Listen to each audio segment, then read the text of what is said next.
Good evening, fiends and fright lovers, and welcome back to Survival Horror Ambience. Before we creep into tonight's tales, make sure to hit that subscribe button and ring the bell so you won't miss a single shiver or chill. Covered document. Prisoner's Journal.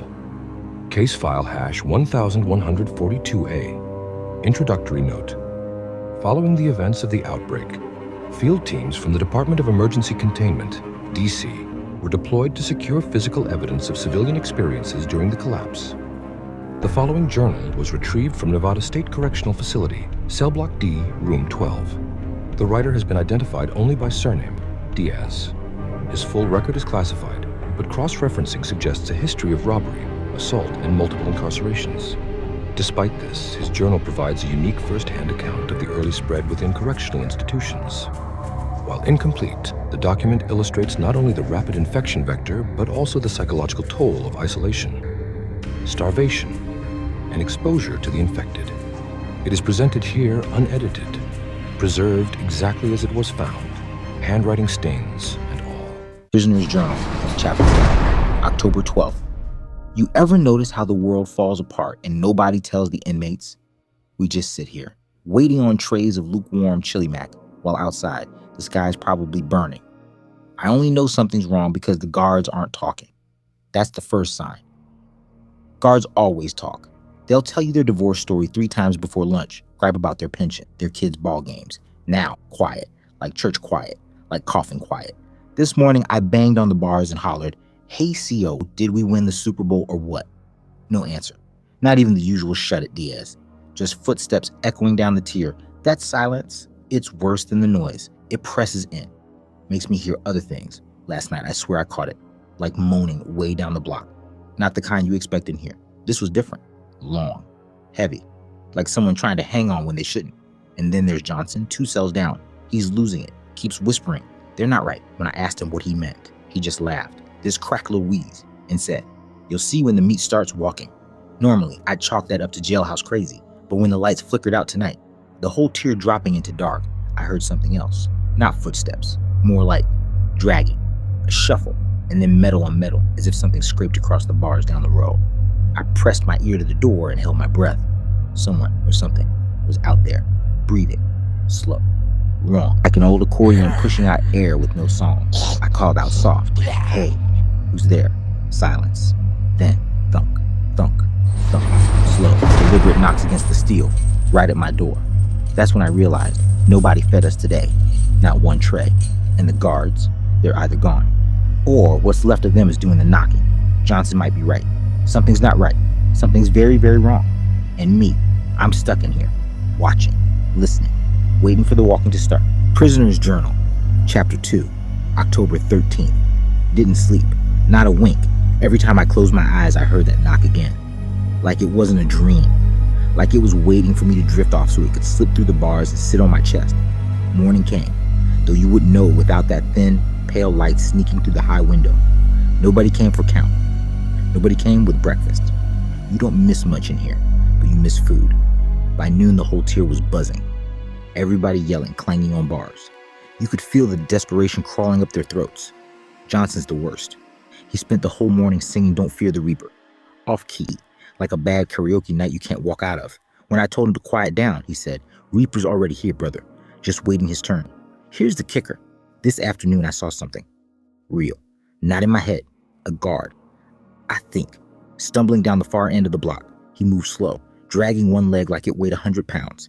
His uniform shirt was half torn off, and his head, tilted wrong, hanging there like a puppet with broken strings. I yelled. I don't even know why. Habit, maybe. You see a CO, you try to get his attention. "Hey, over here. What's going on?" He stopped, turned toward me. That's when I saw his mouth, smeared red. He opened it, let out this sound, half groany, half gurgle, and started shuffling my way. That's when I noticed the keys, still hanging off his belt, jangling with every step like funeral bells. Do you know what it feels like, being locked in a cell, seeing freedom dangling just out of reach? And realizing the thing carrying it isn't really human anymore. I'll tell you, it feels like hell slammed the door and snapped the lock shut behind me. Prisoner's Journal, Chapter 3, October 14th. The cell blocks turned into a comedy club from hell. Everybody's starving, scared, and losing it. So what do? Start cracking jokes. This morning Johnson hollered down the tier. If we don't get chow soon, I'm eating Diaz's sneakers. I yelled back. Go ahead, they'll taste better than your mama's cooking. The whole block laughed, thin, nervous laughs, but still. Felt good, almost normal. Then Rizzo from D7 chimed in. Forget sneakers, I'll eat Diaz. He's got that nice look, like a steak. Prison fed, slow cooked. Everyone cracked up at that. Even me. I laughed so hard I coughed. Then it hit me. It wasn't really funny. Not when I caught Rizzo's tone. Too hungry. Too serious. By noon, the laughs had died off. The moans started again. Not from us, from down the block. I swear there are more of them now. I heard 3, maybe 4, sets of feet dragging, keys rattling, and the smell, sweet and rotten, like trash left too long in the sun. We got to talking. Real talk. Like, what if one of us actually did get out? Say the door swings open. Will we take our chances with those things or stay locked in here? Johnson says he'd rather sit tight than risk whatever's out there. Rizzo, he says he'd take his chances. Better to go down fighting than fade away behind bars. That kicked off a whole back and forth. Me, fighting with what? Genius? You got a bat hidden somewhere? Rizzo, better than sitting here scribbling in a notebook. Johnson, oh yeah, tough guy. You'll be the first one yelling when they reach for you. Rizzo, reach for me? That's top shelf cut right there. We were laughing again, but it didn't last. It felt desperate. Like we're trying to talk over the sound of something creeping closer. Tonight, it's quiet. Too quiet. No guards shuffling. No keys. No dragging. And that's worse somehow. Like they're waiting. Like whatever's out there finally figured out how to be patient. Prisoner's Journal, Chapter 4, October 15th. Hunger does things to a man. Makes him reckless. Makes him bold. Sometimes both. Rizzo finally snapped today. Spent all night muttering about the keys jangling on that dead guard's belt. By morning, he was pacing his cell like a caged animal. By noon, he said, screw this, I'm done waiting. I'm getting out. Y'all can rot if you want. Johnson just laughed. Yeah, go ahead, man. Maybe they'll let you join the choir. But Rizzo wasn't joking. He started pounding on his door, rattling the bars like he was trying to tear them loose. And then, God help me, something answered. The shuffling came back. The moan, that awful, broken breed. The dead guard limped into view, dragging his bad leg, head sagging to one side. Keys jingling like he was taunting us. Rizzo reached through the bars, fingers stretching. I shouted, don't do it. But he only grinned at me, eyes wild. Better to try than die starving, Diaz. He almost had them. The keys brushed his fingertips. And then the guard leaned in, jaws working, and clamped down on Rizzo's arm. The scream that followed didn't sound human. The whole block went silent, every last man listening to the chaos at his cell. Rizzo fell back, arm ruined, rocking on the floor. Johnson whispered, oh no, he's one of them now. It didn't take long. Fever hit. He sweated, shook, kept muttering the same word over and over, hungry. By sundown, he wasn't Rizzo anymore. He was gone, and the thing that rose in his place wanted us. That's when it sank in. No more jokes. No more waiting. If we sit here, we go out the same way. So now there's a plan. Half-baked, sure. But it's all we've got. Johnson says we wait for the guard thing to shuffle close again, pull him tight to the bars, then use sheets, belts, or anything we can twist into ropes to snag the keys. But not like Rizzo. Smarter, faster. Together, it's insane, but staying put is worse. Tomorrow, we try. Tomorrow, we find out if the world outside is worse than the one we're locked in. Prisoner's Journal, Chapter 5, October 16th. We did it. Sheets. That was the trick. Johnson tied his into a rope and passed it between the bars like a lasso. It took us a half hour of cursing and near misses, but we snagged the keys off the guard's belt. The sound of them jingling made my heart skip, like freedom itself had stopped to laugh at us. Johnson opened his cell first, then mine. First thing we did, face Rizzo, or what was left of him. He was pressed against his bars, eyes vacant, groaning like a broken machine. Johnson didn't hesitate. He stepped up, quick and final, and then the noise stopped. One less problem. Too many more waiting. We freed the others, 4 of us total. Wide-eyed, trembling, half crazed with hunger, but alive. For the moment, alive felt like a victory. Didn't last. We went down the north corridor first, thinking it'd lead to intake. Bad call.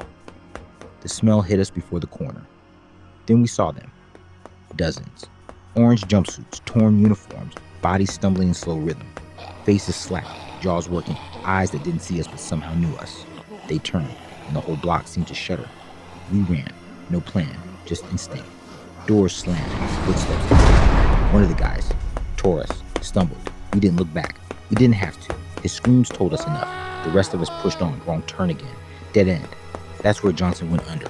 Pulled back into the dark, swallowed by the mass. His voice vanished under theirs, and then it was just me and Lewis. Somehow, by blind luck, we found a service hall left ajar. We spilled into the light. The sunlight hit us like a slap. Too bright, too sharp, too alive. But outside wasn't better. The yard, the towers, the fences, all moving. Hundreds of them. Pressed against wire, pacing in circles, mouths open. The world wasn't waiting for us. It was already gone. Lewis clutched my arm, whispering, "We're out, man. We're out." But I looked at that ocean of faces, that endless tide, and thought, out. Out of what? The cell, sure. The prison, maybe. But there's no out anymore. So I write this with hands shaking, knowing the crowd is closing in on every side. Rizzo was right. Johnson was right. Johnson was right. We weren't waiting for freedom. We were waiting for the reaper. Closing note. The final page of the journal was discovered beneath Diaz's body near the east service gate of the prison yard. His remains were recovered with multiple bite wounds, consistent with stage 3 infection. No mention of Lewis appears in any government report, and no remains matching his description were found in or around the facility. As with many artifacts of the outbreak, the fate of survivors remains inconclusive. This record is classified under Category Red, Containment Failure. We weren't waiting for freedom. We were waiting for the Reaper. Final entry, Diaz Journal. Hit that subscribe button and ring the notification bell. Don't forget to like the video if you want more nights of suspense and horror brought straight to your ears.